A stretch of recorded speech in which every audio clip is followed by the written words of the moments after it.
or survive Night of the Wolf, all with just 60 minutes to escape. It's private, immersive, and perfect for groups of all kinds. Book your adventure now, spots fill fast. Visit lilyput.net and see if your team has what it takes to escape. Greg Bakun here. I've been talking for a while about how spooky, fun, and fascinating the Minneapolis trolley tours are, but now there's big news. The Candlelight Ghost Tours now begin at the historic Pillsbury Club, a beautifully restored haunted mansion once owned by Charles Pillsbury himself. Believe it or not, the interior is nearly 200 years older than the exterior. How is that possible? You'll have to come out and find out. Before or after your tour, stop by the on-site market featuring a curated collection of handmade goods, artisan crafts, and locally inspired treasures. Perfect for picking up a keepsake to remember your haunting adventure. You'll also find exclusive spooky merchandise from Tales of the Crypt and Elvira.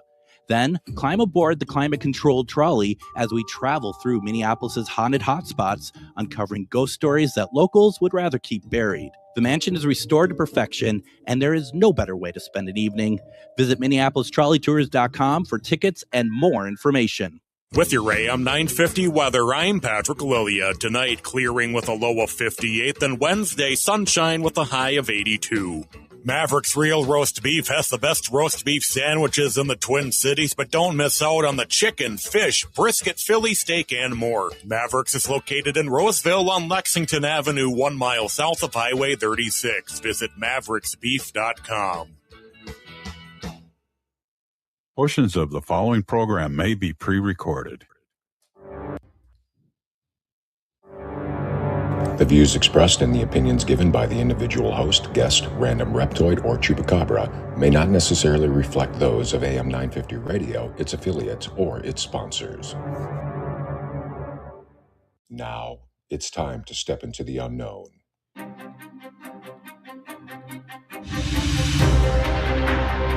There are things people experience but never talk about.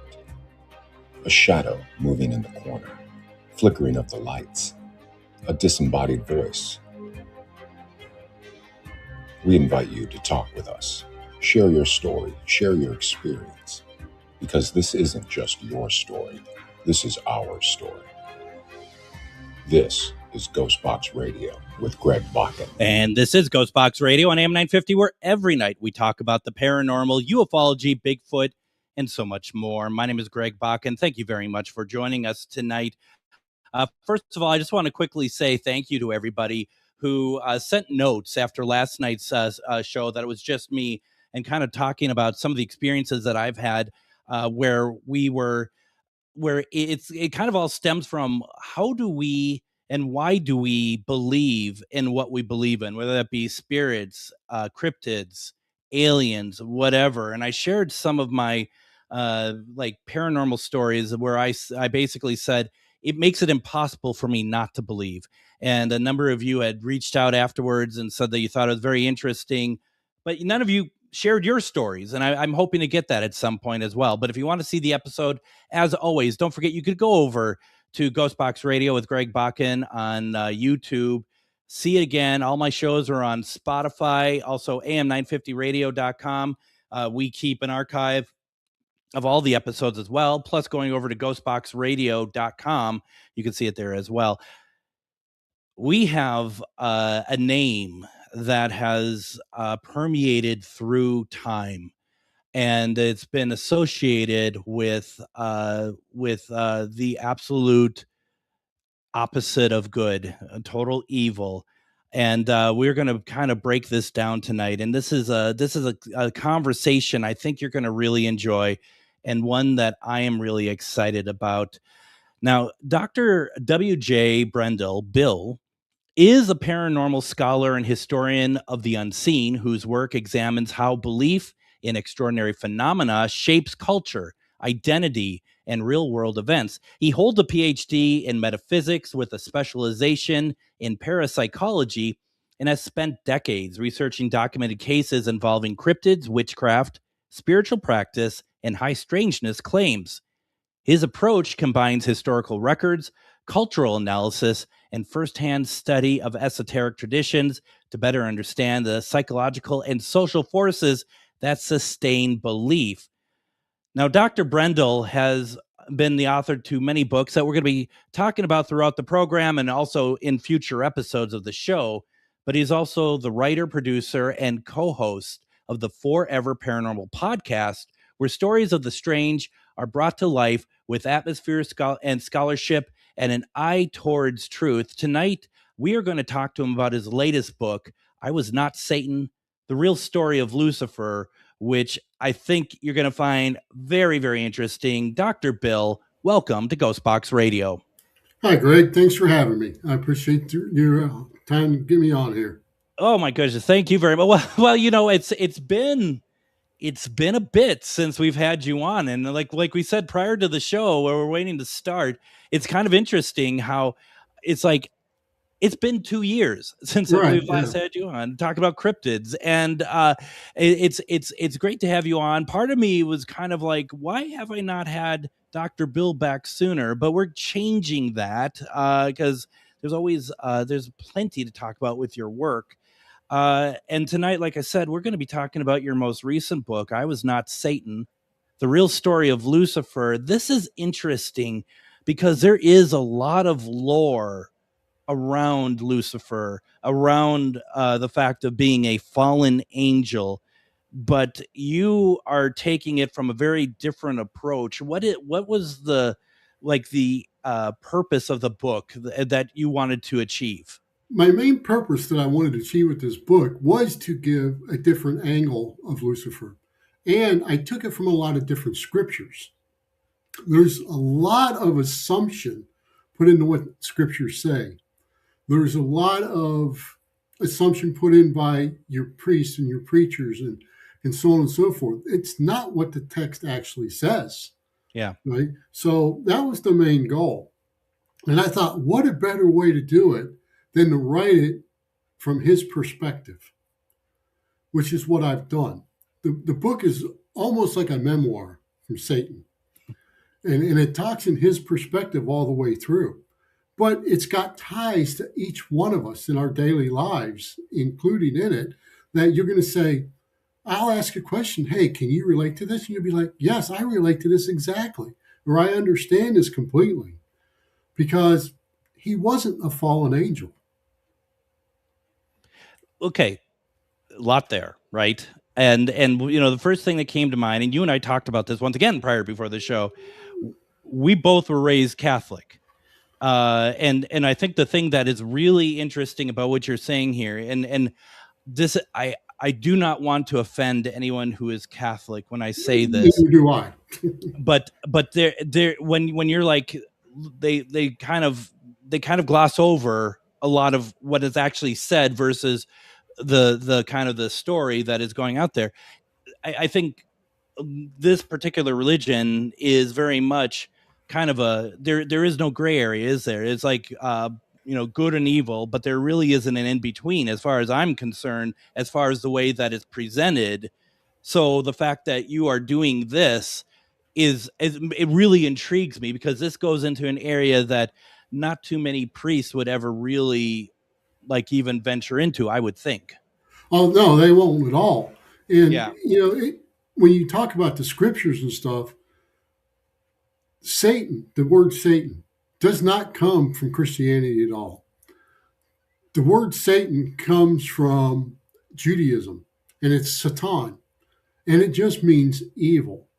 Never once is Lucifer called Satan in the Bible. Yeah. I mean, it's just not there. So we just say Satan is Satan, but there's nothing that tells us that, right? Yeah. And the book of Enoch, which is another book that they chose to leave out of the Bible, tells you a different story about Lucifer. And there are many of the books that they have chose to leave out of the Christian Bible. And almost every religion has an evil purpose, right? Yeah. But none like the devil. I mean, you've got the jinn and you've got other things, and only Judaism comes close, and that is El Satan, the deceiver. Yeah. Right. And I talk about how he was part of creation. Lucifer is light. that's what it means. His first name was Heil. I mean, that was his real true name, Heil, which is light. And then through many different years of translation, we ended up with Lucifer. And then through many years of translation and putting what scripture we wanted to put together, we ended up combining Satan and Lucifer together. Nowhere does scripture call this out. And I read a lot of books putting this one together. This is probably the most researched book I've ever done. Because you got to get it right. This one you really got to get right, don't you? There's going to be a lot of people scrutinizing.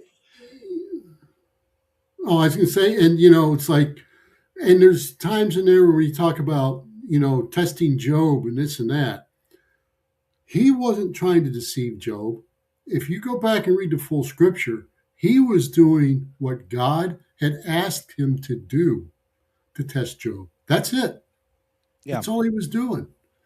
He was doing exactly what he was asked to do by God.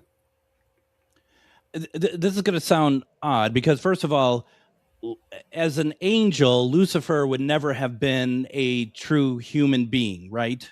Right. None of the angels are human beings. Right. They are all angels. I mean, or something, or something. Right. So, they're an energy source, right? They're an energy. Right. But as far as the context of the Bible, context of the Bible, they're all angels. Correct. So, and this is the thing that I've always found very fascinating about the story before any of this is the fact that it is like truly like it's like a blockbuster movie in a sense in terms of the plot that you have, the right hand angel to God that falls from grace and creates the antithesis of what good is. I mean, that's very much like grand storytelling. Which, always seemed a bit too on the nose, perhaps for me. But the question then is, my question kind of goes moot once we say that Lucifer never was a person, because there's no way to know if Lucifer actually really existed. Correct. We don't know that. And, it's like one of the things I talk about in the book is the big battle in heaven, right? Yes. There wasn't one. There's nowhere that it tells us there was a battle in heaven, right? And, I put some conversation in between Lucifer and God. I put conversation in between him and Michael, the archangel, right? Because Lucifer, when he was in heaven, he was God's right-hand man. He was the light. Yep. He was the one that broadcast everything to everybody. He was the middle of the resonance of heaven, per se. Right? And there was no battle. There was no discussion. He was asked to step aside. He stepped aside. He was never cast down. There's no scripture that tells us he was cast down. He just stepped aside and he did what God had asked him to do. And with that, it's because the way that, because whether it's in the Bible or not, you're absolutely right. We have this story that we've all been told about a great battle and stuff. And because within, just like Adam and Eve or anything else in the Bible, with Lucifer, there is a lesson to be learned the way that they're portraying it, right? That, it's greed, it's power hunger, it's all the stuff that they're trying to say, this is not what you want to do, and this is the result. And everybody makes the assumption they combine together that Lucifer was the snake in the Garden of Eden. Mm-hmm. He wasn't. He was never the snake in the Garden of Eden. That was someone else. But we like to combine that together because it makes a better story. Right. We combine that together because that makes a much better story than, so you portray him. And honestly, I think Snake's got a bad name out of the whole deal, but that's true. I think you're absolutely right. So if I may explore that a little bit further, because I find it interesting. And I was today years old when you say that, and it suddenly makes that I get it now. And it actually it brings me a lot of questions, such as the fact that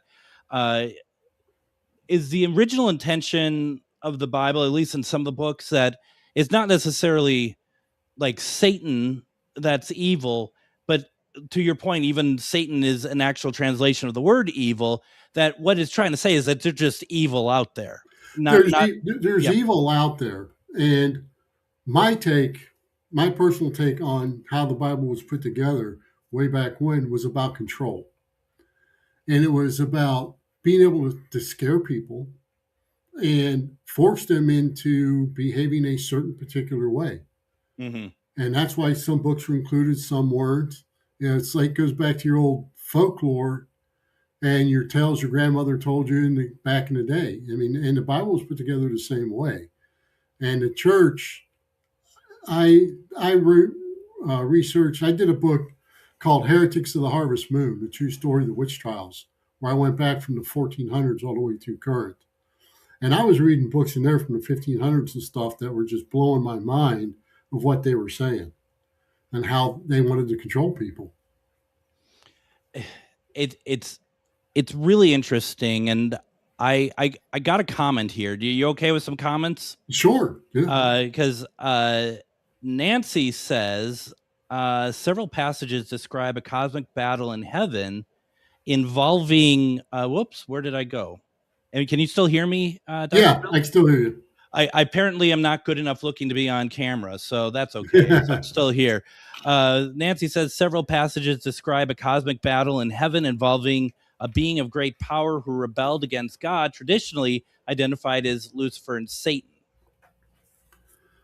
Well, traditionally identified, but the Bible doesn't come out and say it. There are passages that lead you to believe there's a cosmic battle. But what's a cosmic battle? In my book, I talk about that. I talk about the resonance not being right and Satan being pulled away from the group of the resonance, like a giant spider web, right? And he's asked to step outside of that spider web. So is that a cosmic battle? In a sense, yes, it is. And it's how we're brought to believe, to interpret it. Yeah.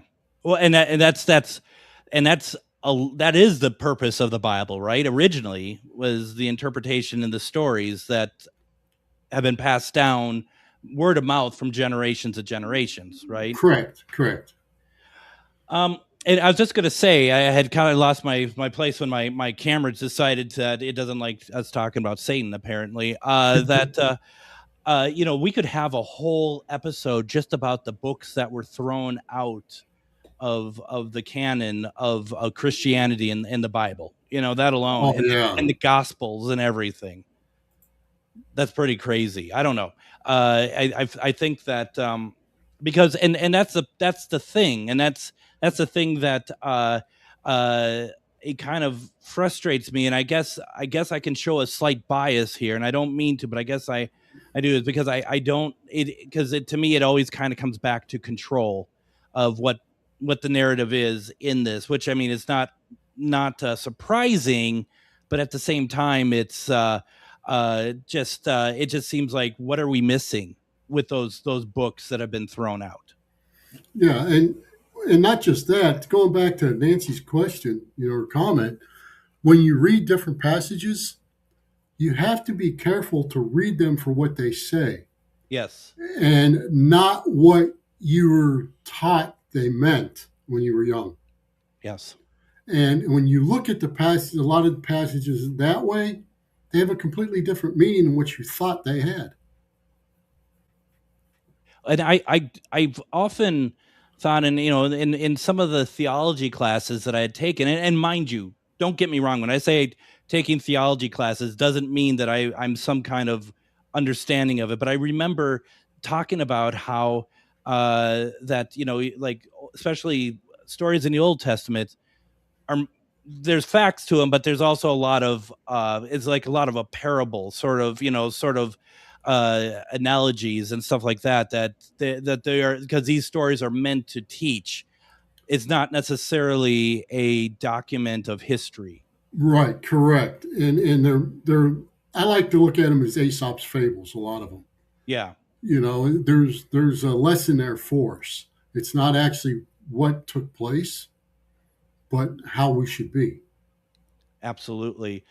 So, Dr. Bill, we're going to try something very kind of scary here, okay? Okay. Because I'm going to take a break here. And when I come back, when I take a break, I'm going to leave StreamYard and you're going to be in it by yourself. I'm going to try to come back in and hopefully my camera will come back with me. If there's any issues, you might have to run the show. Well, we won't. We'll make sure of that. But I just want to let you know when you're just like, where the heck are you? Okay. That's kind of what's going on here, folks. We're taking a break. Coming back, I want to talk also about the memoir style, of what Lucifer has to say in this book. This is very interesting. Don't go anywhere. You're listening to GhostBox Radio on AM 950. Moonstone Minneapolis is a queer-owned, community-focused gift shop in South Minneapolis centered on curiosity, connection, and self-discovery. Explore astrology, tarot, crystals, herbs, mindfulness, and spiritual practices in a welcoming environment for all backgrounds and experience levels. Located at 3304 East Lake Street in Minneapolis, Moonstone Minneapolis also hosts makers markets, classes, and community events. Learn more at moonstonempls.com and discover a welcoming place to explore with curiosity and respect. Greg Bakun here. It's nice to get out of the Twin Cities and take some travel excursion to some great locations. Minnesota has so much to offer, which is why I love traveling down to Wabasha and staying at the historic Anderson House Hotel. Opened in 1856, this beautiful hotel offers comfortable accommodations, has a delicious restaurant, and even a speakeasy in the basement to unwind with a drink. Located next to the Mississippi River and on Main Street, there is a lot of sightseeing and shopping to do too. To get more information, go to theandersonhousehotel.com. Greg Bakun here. Like you, I love good, fresh, delicious food. So I want to tell you about this treasure in Roseville called Maverick's Real Roast Beef. Maverick's has the best roast beef sandwiches I've ever had. Made fresh every order. Add fries or onion rings dropped in the fryer when ordered, and you have a winning combination. Maverick's Real Roast Beef has a lot more than roast beef, so check out their website, mavericksbeef.com, or check out their restaurant on Lexington in Roseville. Greg Bakun here. I've been talking for a while about how spooky, fun, and fascinating the Minneapolis trolley tours are, but now there's big news. The Candlelight Ghost Tours now begin at the historic Pillsbury Club, a beautifully restored haunted mansion once owned by Charles Pillsbury himself.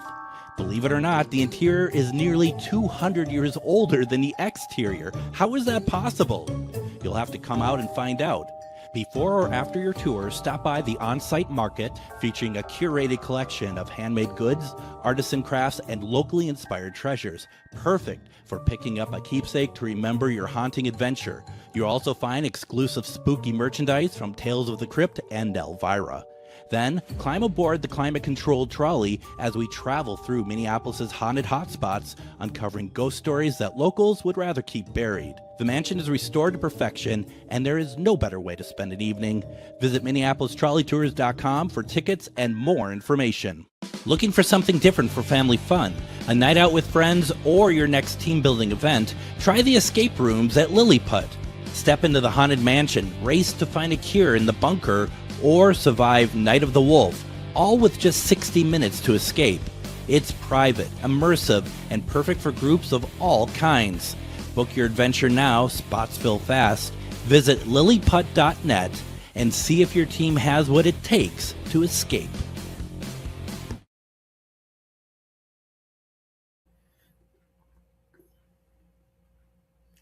Hello there. All right, here we go. I don't see myself here yet. Even though my camera is back, don't you just love nights like this? There you are. Go. Look at me. And everyone who's listening on the radio is like, we don't care one way or the other. And, you're missing out by not seeing me. I'm just going to say, and Dr. Bill's also a very handsome man as well. So you want to, I appreciate that. Yeah, of course. Before we get back to Dr. Bill real fast, I want to just let people know we were just listening to a spot from Lilliput, and this is a great weekend thing to do. I mean, it's great every night, but come on out this weekend. As I mentioned, they have 3 escape rooms going right now: the Haunted Mansion, the Bunker, and Night of the Wolf. And these are really, really cool. It really kind of challenges you. And of course, I lost the challenge because I'm not very good at this sort of thing. But I think a lot of people find it great. And if you're not into escape rooms, do some mini golf, for goodness sake, or come out there on the weekend. It's still beautiful out. Glow golf is going to be great too. This is a great place to take your family. It's also a great place to take like coworkers and stuff for a group outing, and you can really really have fun out there. You can't go wrong going out to Lily Putt, excuse me, is located in Coon Rapids, and you just go to lilyputt.net to find out all the information. You can also give them a call, 763-755-1450. I would recommend, actually, go ahead and go out there this weekend, but take some time to come out to the Pillsbury Club. Friday night, Char Savoy and I are leading a paranormal investigation of the Pillsbury Club, which is this amazing mansion. And the last few weeks out there, the activity has been simply incredible, and we don't think that that's going to really change. I can't guarantee anything, of course, but you're going to really love it. Come on out. It's from 9 to 11 this Friday. You can get tickets at minneapolistrolleytours.com. Also go on the Minneapolis Trolley Tour as well, especially the Candlelight Ghost Tour.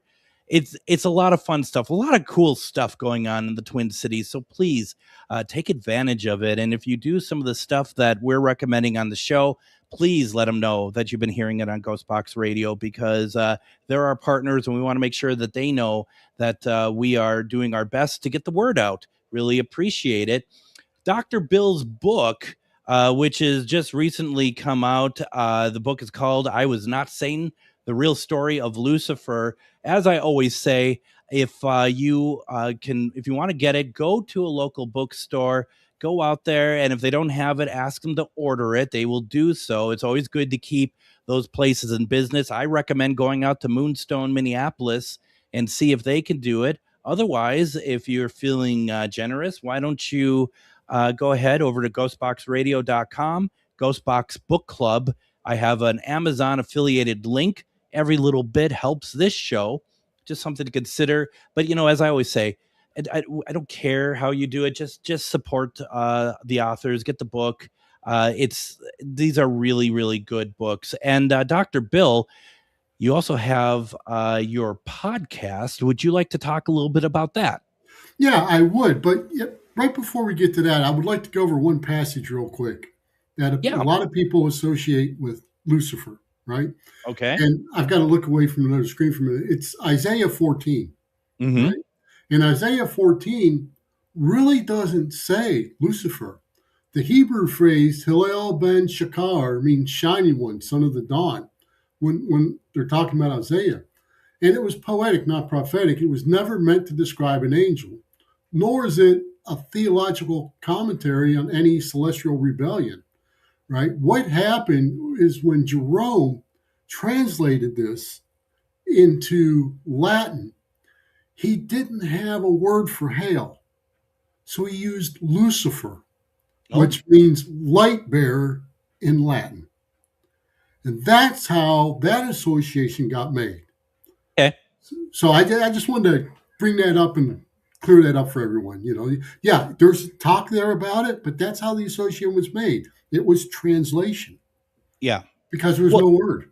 Well, and I also feel like, too, it's worth pointing out, I mean, especially someone like myself who, I'm sorry, I was forced to go to Catholic school. I'm not saying that I wouldn't have done it, but I mean, I was a kid, right? So not many of us are being told about the scripture or anything and going back and double checking that our religious teachers are saying it accurately, right? So correct. I think that's a big part of why this stuff gets propagated the way it does, because we're taking the people who we see as our leaders in a sense in those areas, and we're taking all that at face value, and they may have been doing it as well themselves. Yeah, and my mother-in-law just finished this book, and she's Methodist and grew up Methodist, so on and so forth.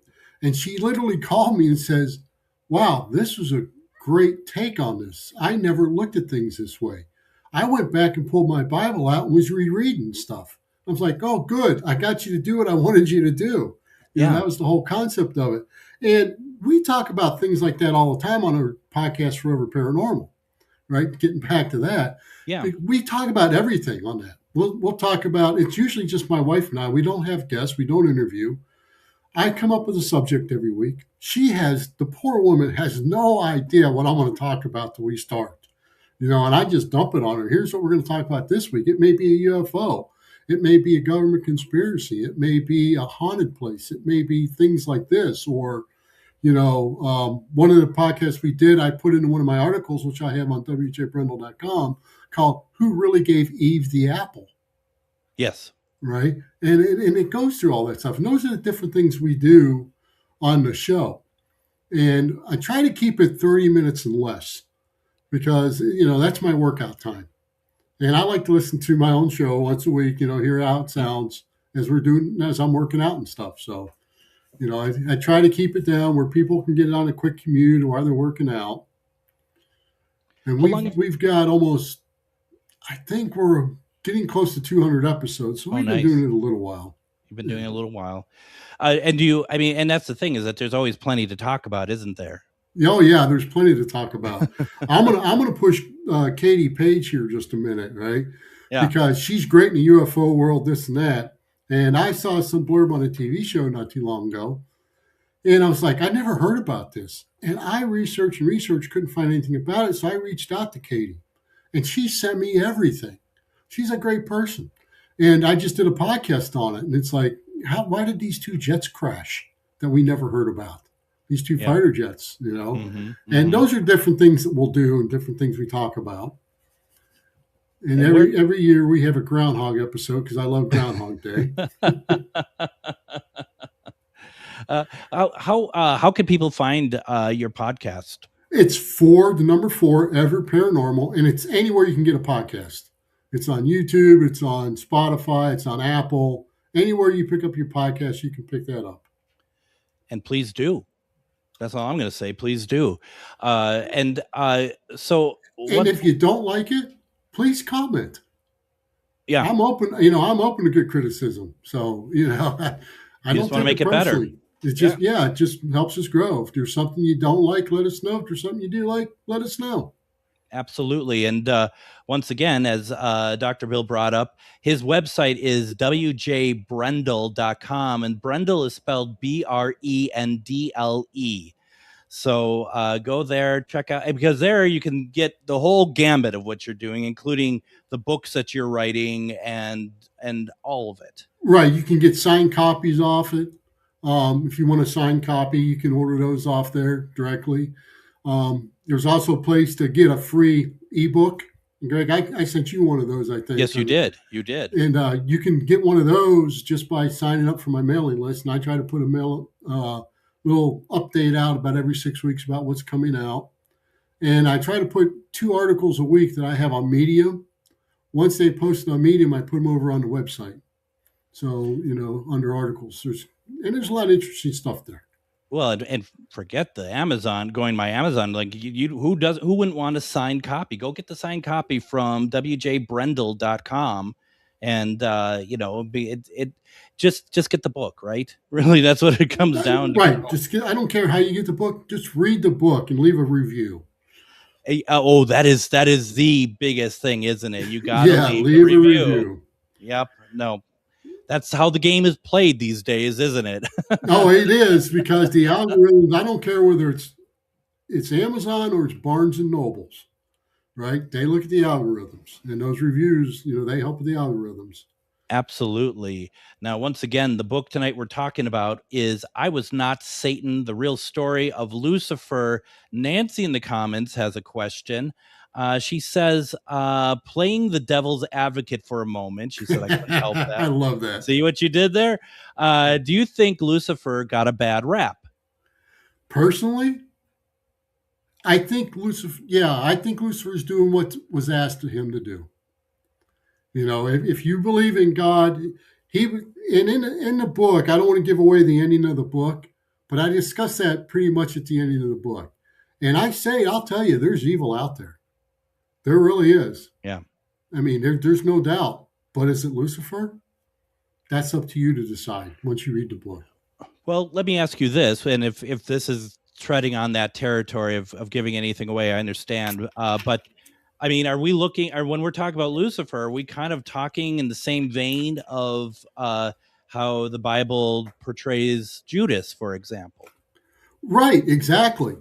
I just, it's funny you brought that up because I just did a piece on Judas Iscariot. I just did a piece on that.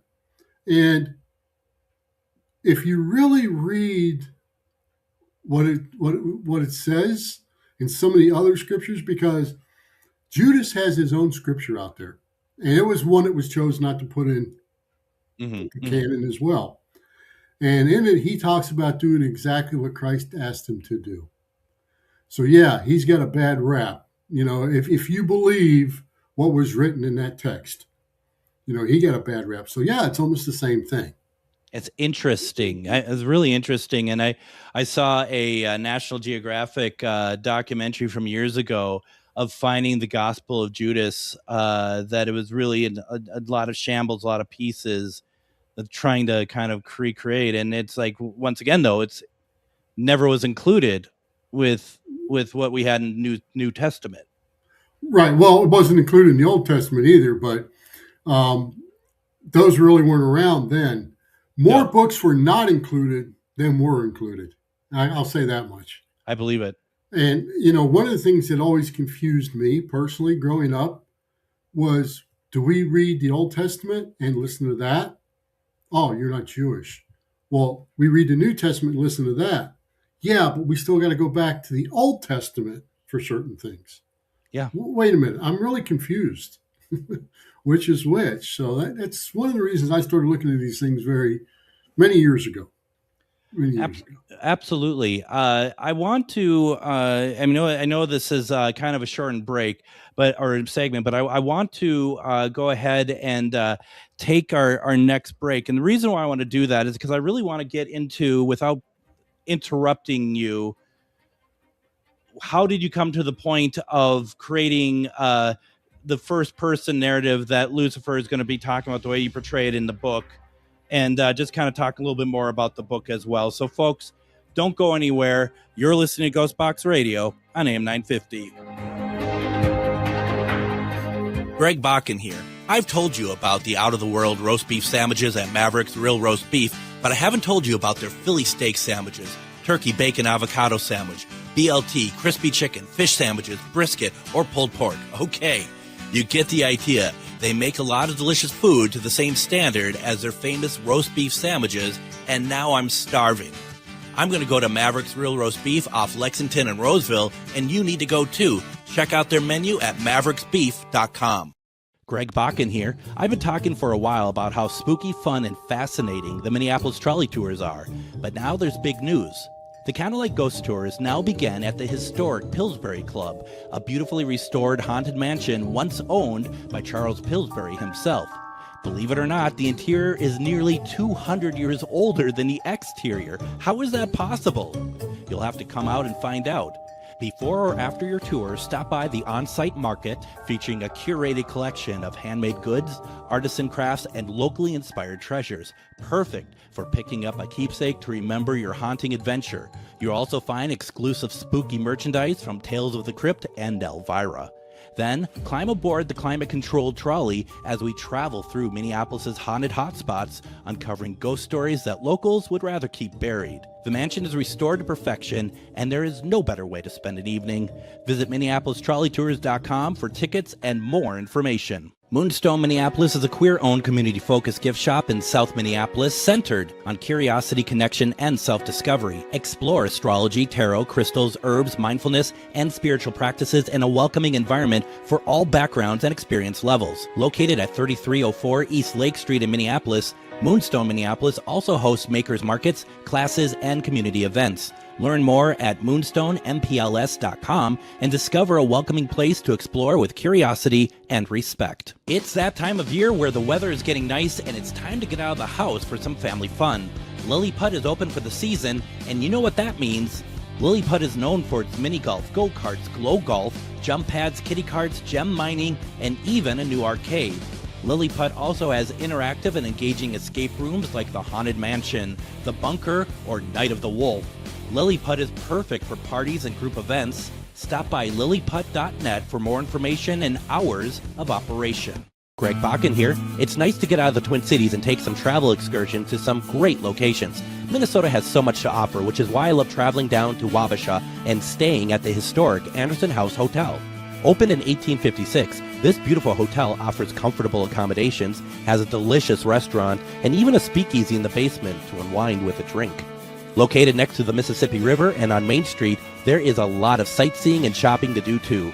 To get more information, go to theandersonhousehotel.com.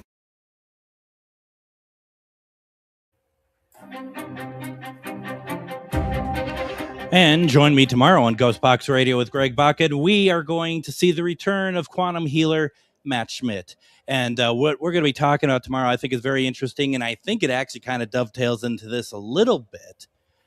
And the question is that we're going to be pondering, especially with him as a healer, does our faith hold us up from getting healed? Does it stop us from getting healed? And what I don't mean necessarily faith as in total religion or anything, but just our beliefs, just on anything. Does that stop us from being able to heal the way that we should? We're going to be talking about that tomorrow. We are having quite the conversation tonight with our guest, Dr. Bill Brendle. We're talking about his latest book, I Was Not Satan, The Real Story of Lucifer. And Dr. Bill, I may have got that part wrong before I went to the break. I want to make sure. You know, the book itself sounds like that it's kind of meant to be a little bit of like you said, it's a memoir and kind of what could have been Lucifer's own words in it, like describing what happened. I take it from a first person perspective, you know, and the reason I did that is because when I was researching this and I was looking at all these different things, it related to me. It related to you. It relates to all of us. So what would I think if I was in that situation? What would I be doing if everything that was here was said like this? And I went through a very rough time in my life where things did kind of happen like that, which I can talk to you offline if you'd like. I mean, I don't want to share it publicly, but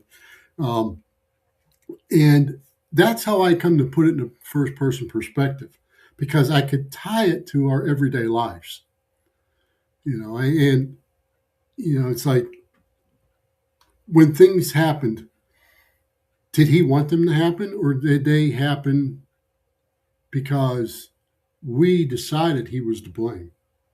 Yeah. Right. It is when I look in the mirror every day, I can say, yeah, I'm a pretty good guy, you know, and I have a tattoo on my arm and it's half dark and it's half light. And one of the reasons it's there is it's to remind me that every day when I get out of bed, I have a choice to make. Yeah. Am I going to be a good guy that day, or am I going to be a bad guy that day? You know, and we all make those choices. And, you know, yeah, he disobeyed God. He would not bow down to Adam because he believed man was inferior to the celestial creations. Right? So that's what started it all. I mean, that's what they say.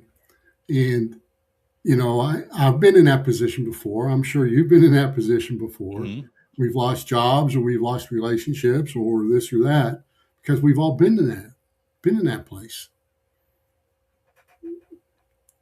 You know, it's so complex in a way that you got to wonder the way that, you know, like you're talking about and stuff, like why would somebody go from that who has its form of a disagreement and turn it into being what we end up seeing as the ultimate figure of evil. Yeah. That, I mean, it goes from disagreement to hating everything that someone else hates just for the sake of hate. Well, one of the things I keep repeating in his book is asking yourself, I try to put connections in there. I ask questions right out. Hey, have you been, a lot of what I believe the scripture try to teach us is he really isn't Satan. He really isn't the devil. He really isn't evil. He's a mirror. And it's a mirror that we need to look into every day. Mm-hmm. Right? Mm-hmm. He's a mirror of humanity. And look at all the evil things man has done, and we do every day. He's a mirror of what we should not be. So how do you get to the point that you're just like, I need to write a new book? You know what? I think that Lucifer has been mislabeled all these years, and I'm gonna try. How do you get to that point? It took me a lot of years to get to that point. I mean, this is something that has been rolling around my brain since I got kicked out of Sunday school one day. Mm-hmm. Did you get kicked out because you said, that Lucifer, he's not really all that bad? Well, I got kicked out, and I said, well, I don't think this is right. And well, tell me who created God. I had to go sit in the hallway the rest of that hour that day. Yeah. Till my parents took me home and spanked my butt. But sure. But it took a lot of years to get to the point where, a book has never been written about Satan from this perspective. Yeah. Right. We have theology books. We have religion books, and they're very black and white. But there is never one that has been done where we take it from a different perspective and say, what if it was me? What does it actually say, and how would I interpret it if it was happening to me? There was never a book done that way, and that's how this came about. Yeah, it's a taboo subject. Yeah, it's very taboo, but I've been very taboo for a long time about a lot of things. Sure, and I'm not afraid of certain things, and people are going to think what people think about it. Some enjoy it, some aren't going to, and it is a taboo subject. And I touch on a lot of those. I really do. I'm not an anti-church person, but there are a lot of things I'll touch on that a lot of people consider taboo when it comes to the church. There's nothing wrong with thinking differently, and I think that's kind of what you're getting at. It's an individual journey for all of us, but there's nothing wrong with taking maybe an exit ramp for a little bit, exploring. This doesn't mean you can't go back to where you are in your belief system. That's not what you're trying to do. You're just, I'm not changing anybody's beliefs. No, you're just trying to give a maybe take a read at this. This is right. Look at it from this perspective. Look at it this way. I've studied every religion, and I will say I'm an ordained minister. So, but still I've looked at every religion because that's how we learn.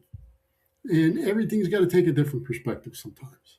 So if I'm looking at this from the basis of Catholicism, and I think that's the best I can do because that's how I grew up. I mean, the way that I've always looked at Catholicism is a story of good and evil.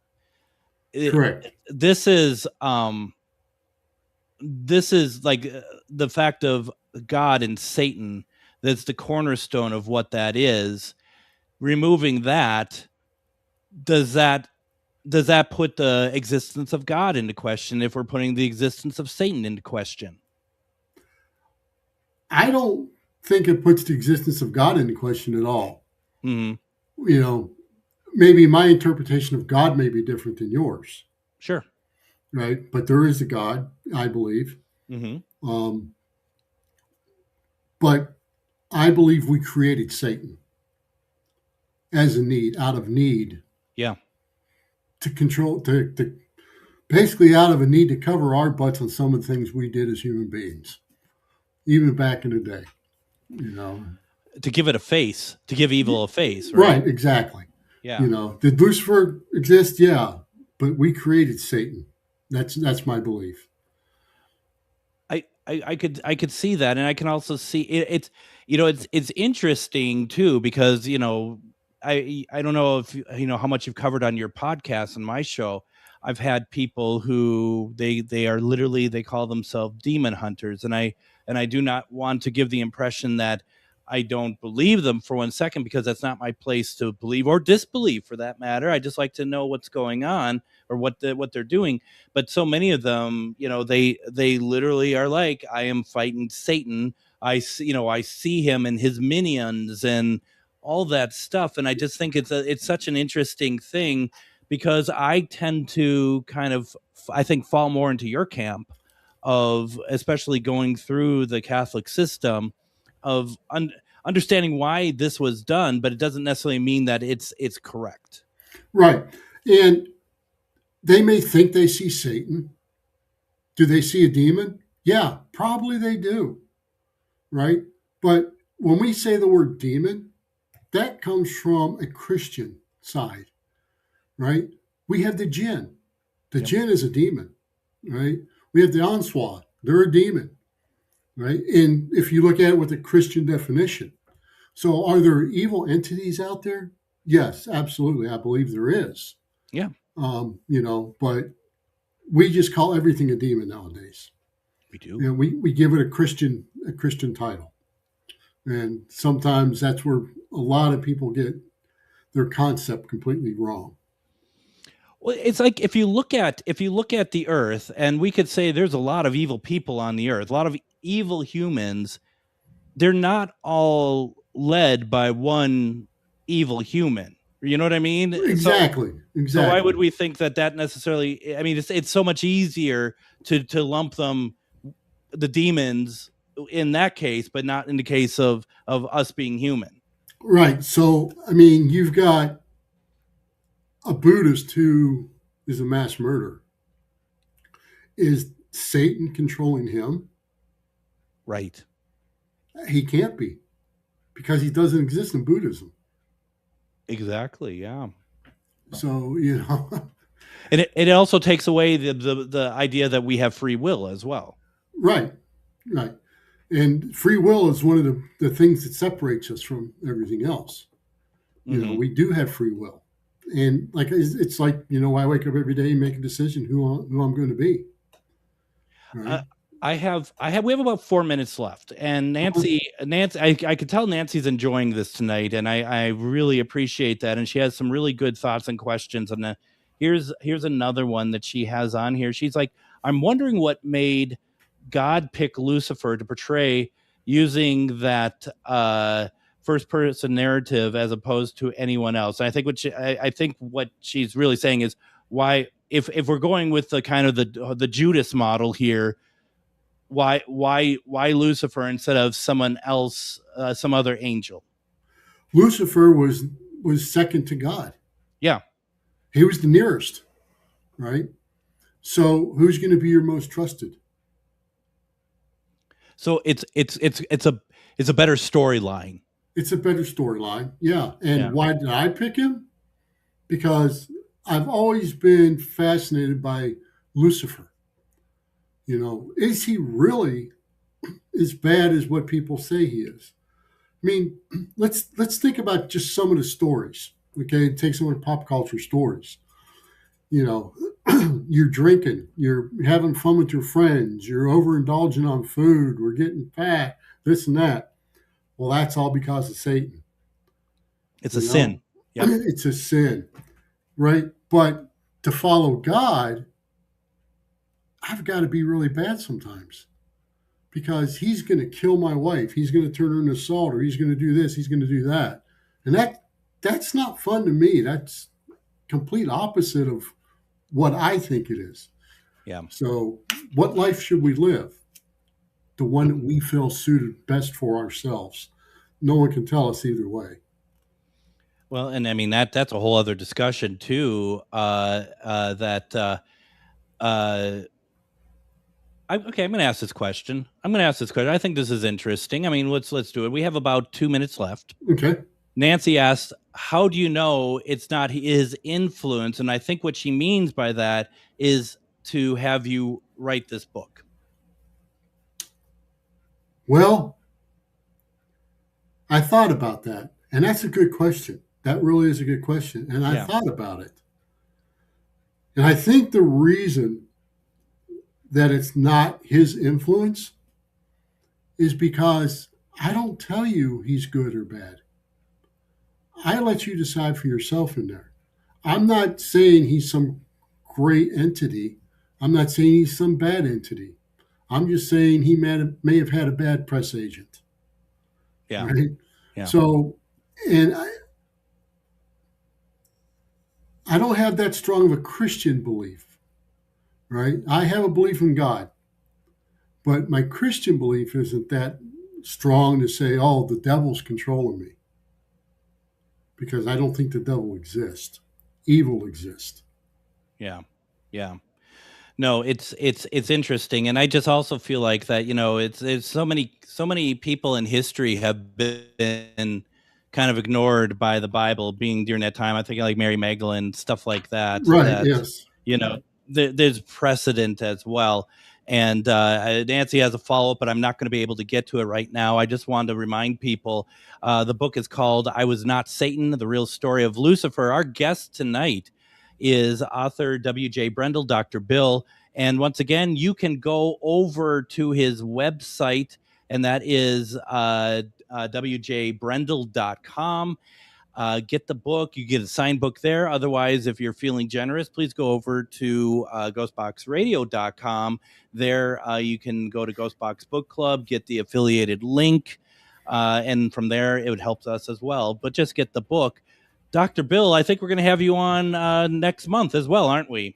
Yeah, I think so. I've got one coming out just in time for Halloween, so this is going to be fun. It's going to be fun. Once again, go to wjbrendle.com. What a great conversation. Dr. Bill, thank you so much. Thank you, Greg. I appreciate your time. Thank you. I love this. Thank you very much. We'll be back tomorrow with Matt Schmidt. Everyone, have a fantastic evening.